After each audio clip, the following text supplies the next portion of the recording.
Eternal Father, I offer you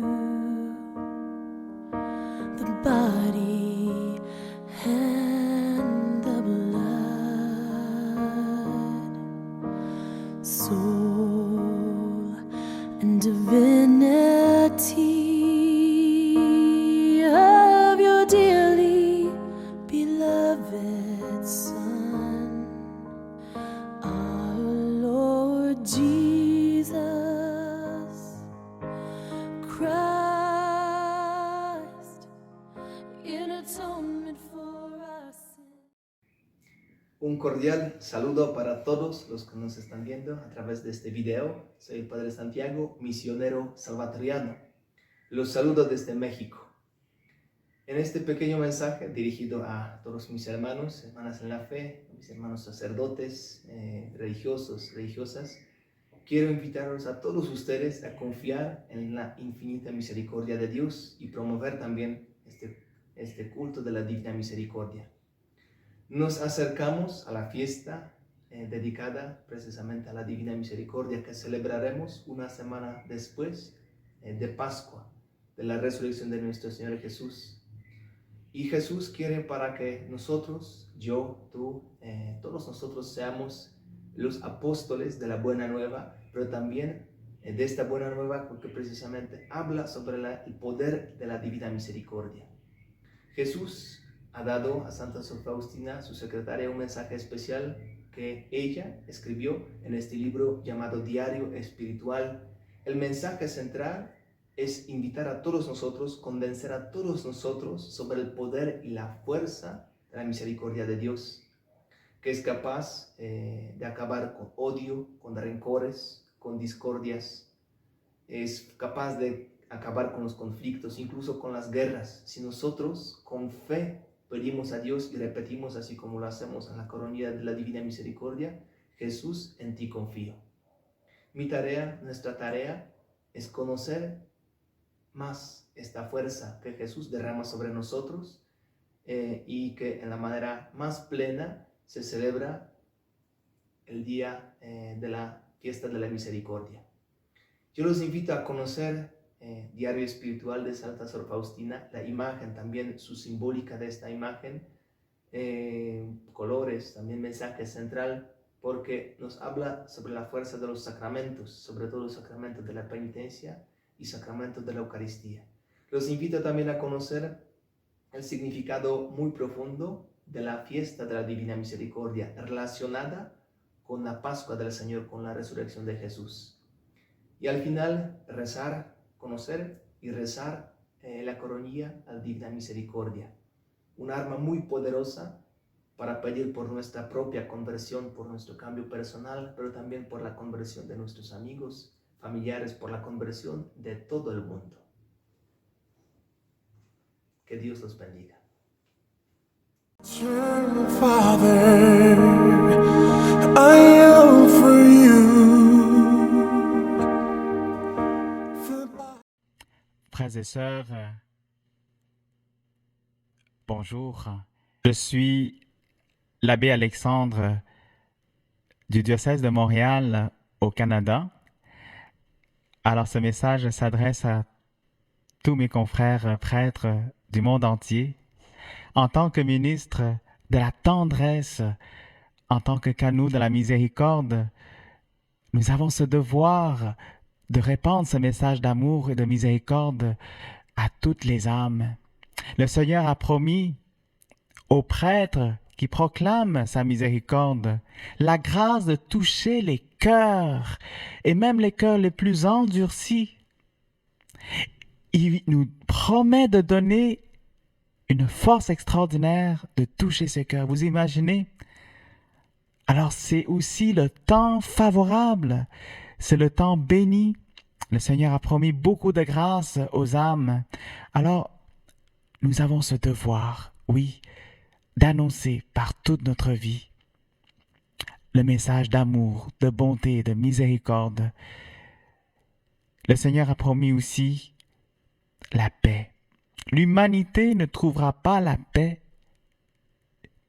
si elle ne revient pas vers la source de la miséricorde, le cœur compatissant et miséricordieux de Jésus. Ce message est extraordinaire et le temps est favorable.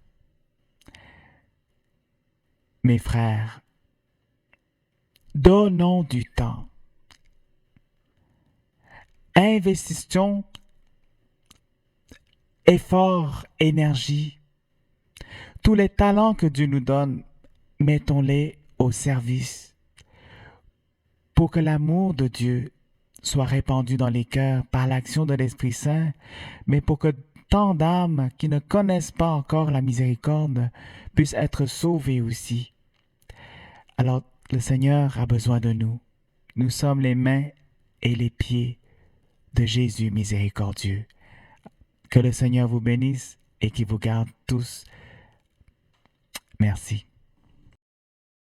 I am a voice crying for mercy. Hello everyone. In this video, I would like to share with you about the Divine Mercy. This year, we will celebrate the Feast of Divine Mercy on April 24th. It will be the first Sunday after Easter. In the spiritual diary of Saint Faustina, Article 370, we read that no soul will find justification unless it is confidently directed to the mercy of God. It is my confidence that the cross of Christ is the best way to describe the mercy of God.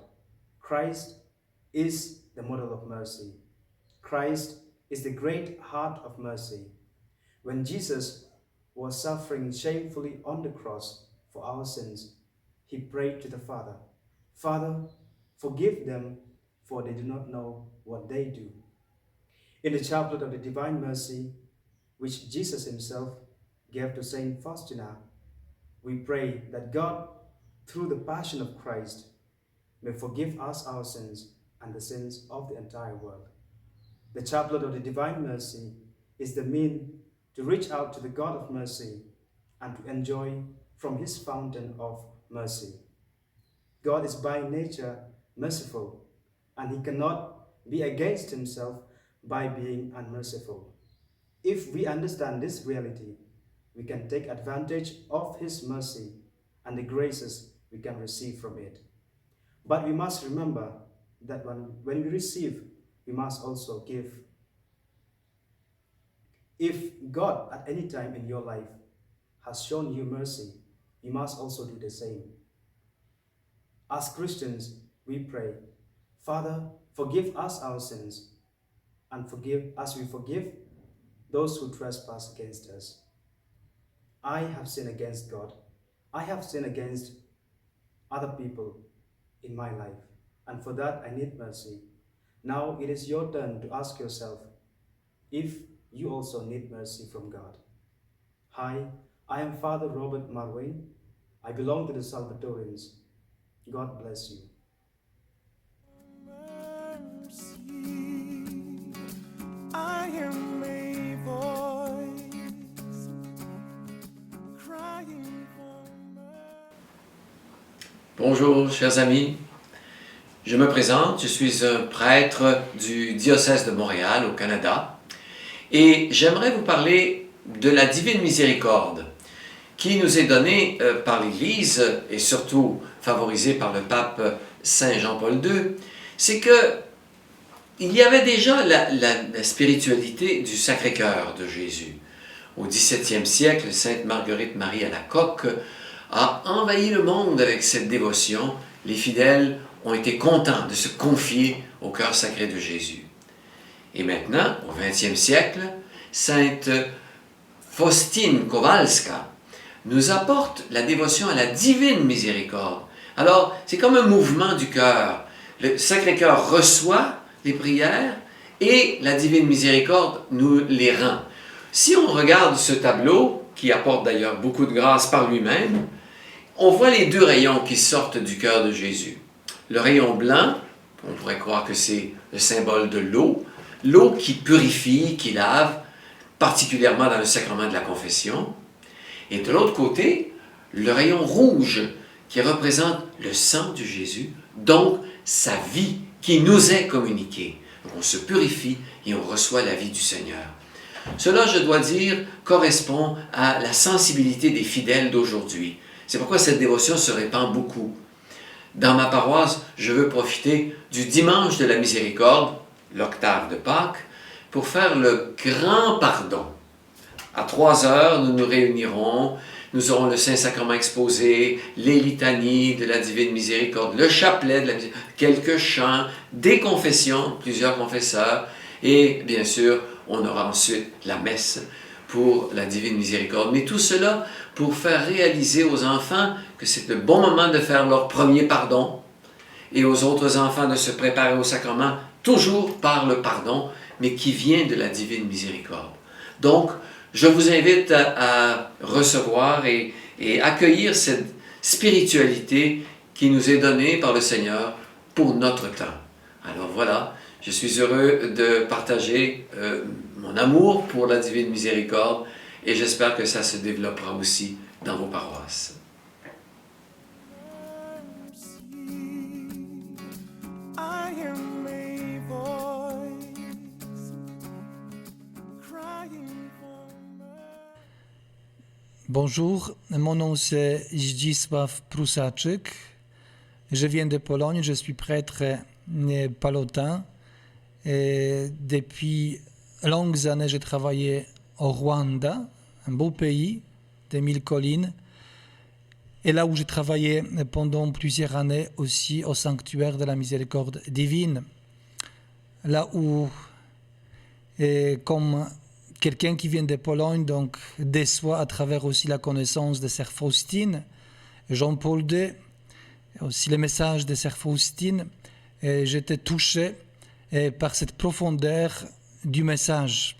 Alors j'étais ouvert aussi de l'accueillir moi-même, et j'ai trouvé que ce message qui m'a touché tellement aussi comme un remède, aussi pour toutes les difficultés, je dirais aussi les mal qu'on pouvait expérimenter, c'est qu'à la manière particulière, je voyais après les génocides au Rwanda. Et donc les gens étaient très ouverts aussi à vivre, aussi à mettre en pratique quelques consignes de Sœur Faustine, d'accueillir aussi Jésus miséricordieux. J'ai confiance en toi, pour moi, signifie d'avoir cette foi confiante en Jésus dans toute réalité de ma vie, sans pour autant de se soucier de ce qui viendra demain. En vivant cette confiance, aussi le Seigneur lui-même nous permet de devenir ses apôtres, parfois à la manière spontanée, sans pour autant aussi de ne pas être conscient que c'est une grande grâce d'être choisi par le Seigneur comme prêtre, comme religieux, religieuse, comme les gens de l'Église, tenant compte que beaucoup du monde, nos frères et sœurs qui cherchent le Seigneur surtout, aussi, ils ont besoin de ce témoignage de la vie quotidienne.